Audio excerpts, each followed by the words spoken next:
sería clave para una lectura del Concilio Vaticano desde la virginidad consagrada, que ustedes son, por su vocación en la iglesia. Y lo primero es que,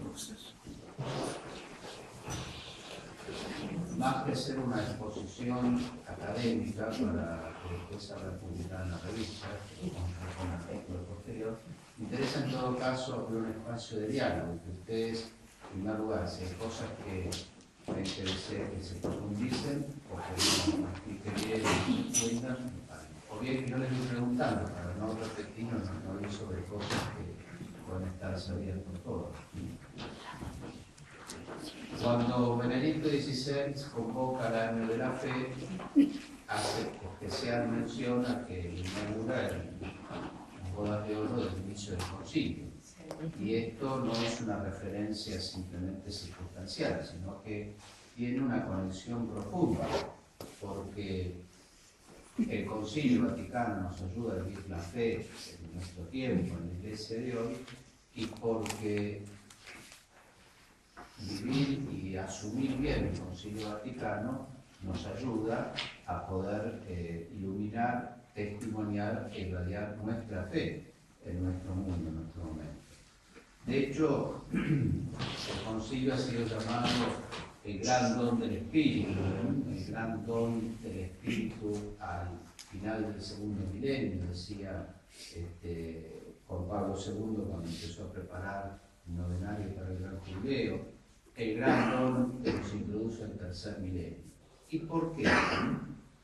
¿Por qué esto es así? Bueno, el juicio de los pontífices jerarquizando esta gracia particular ya de por sí es iluminante.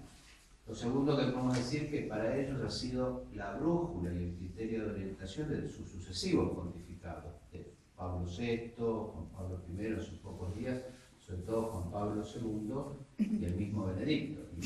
Muchas veces hicieron referencia, sobre todo Juan Pablo II, a que su actitud era aplicar y lo que el Espíritu había dicho a la Iglesia en el Concilio. Y de hecho esto es así porque el Concilio se constituye como en el molde de la Iglesia de nuestro tiempo. Tenemos que remontarnos al Concilio de Trento, que fue el molde de la Iglesia de la modernidad, ¿no es cierto?, para realmente encontrar otra expresión así. Ustedes como mujeres saben muy bien lo que es un molde es lo cual se pone la masa fresca para hacer una tarta, una torta, y que contiene, pero al mismo tiempo le da forma a todo lo que después se va a cocinar, se va, digamos, a servir en la mesa. Y de hecho, vemos que en torno a este molde se han ido plasmando distintos instrumentos muy importantes que marcan la Iglesia en nuestro tiempo. Podemos decir que todos los libros litúrgicos, el misal y todos los libros litúrgicos que nos marcan en nuestra oración y en la celebración del misterio cristiano. El Código de Derecho Canónico del 83, ¿no es cierto?, que marca toda la organización, el gobierno y la vida pastoral de la Iglesia.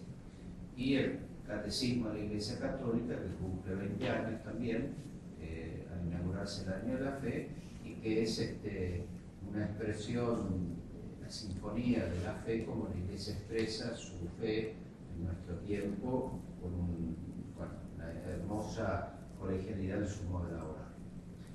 Esto nos hace ver entonces la importancia que tiene como molde de la Iglesia en nuestro tiempo el Concilio Vaticano II.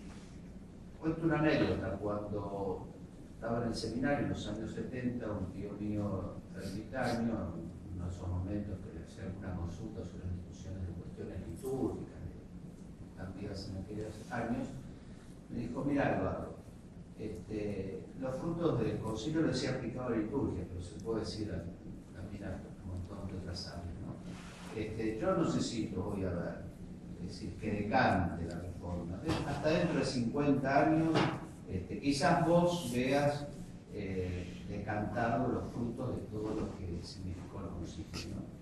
Todavía vive, así que algunas cosas ya, siempre los 50 años del concilio tendría que encontrarme con él para ver qué me dice, pero creo que es cierto. Nosotros estamos a medio siglo en un momento privilegiado y con una perspectiva, y incluso después que se han dedicado sínodos y momentos importantes y simposios de reflexión a los 20 años, a los 40 años, etc., como para cobrar mayor conciencia de la belleza y de la riqueza que el Espíritu nos ha dado con el Concilio. Y esto nos abre a ver cómo leemos el Concilio, ¿no? Posibles lecturas del Concilio. De hecho, hoy tenemos a nivel académico dos grandes lecturas. La lectura que ha hecho Alberigo y la Escuela de Bolonia, no sé si alguno de ustedes ha leído, que sería la lectura progresista de un protagonista, un padre que fue perito del Concilio y sucesores, y que muchas veces están pensando más en el Vaticano III y todo lo que el Concilio. También ha salido hace poco tiempo lo que sería una lectura del otro sector más tradicionalista, de Mattei, que es un histórico, un historiador, un laico, ¿no es cierto?, que se está leyendo en estos momentos.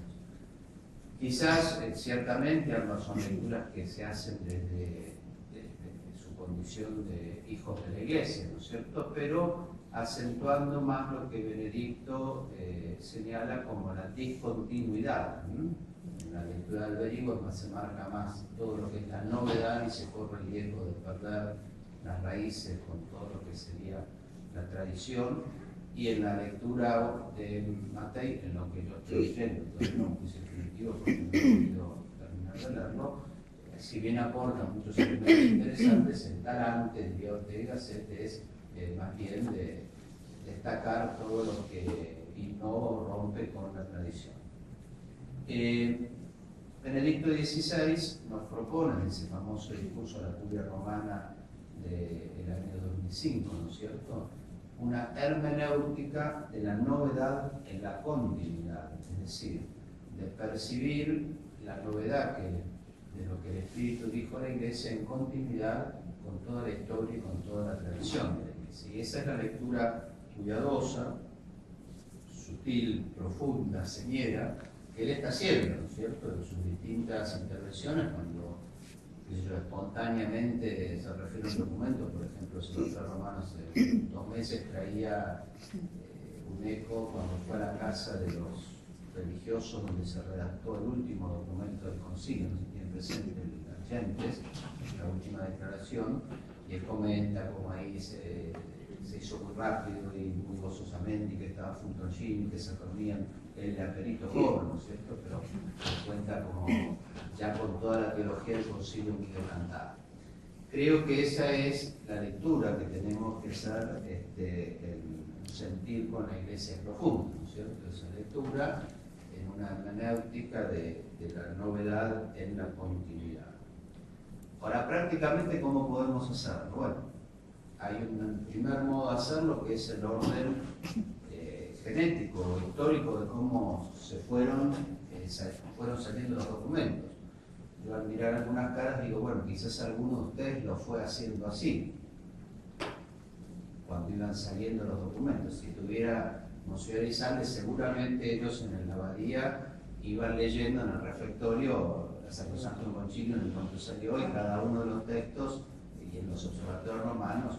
Yo era muy chico, era un adolescente, pero recuerdo que en casa mis padres sí estaban muy pendientes, y llegaban las publicaciones y se discutía y leían, iban haciendo a medida que salían los documentos. En ese sentido, la primera constitución es la liturgia, y la última, la Gaudium et Spes, la Lumen Gentium, que sale en la última sección, ¿no es cierto?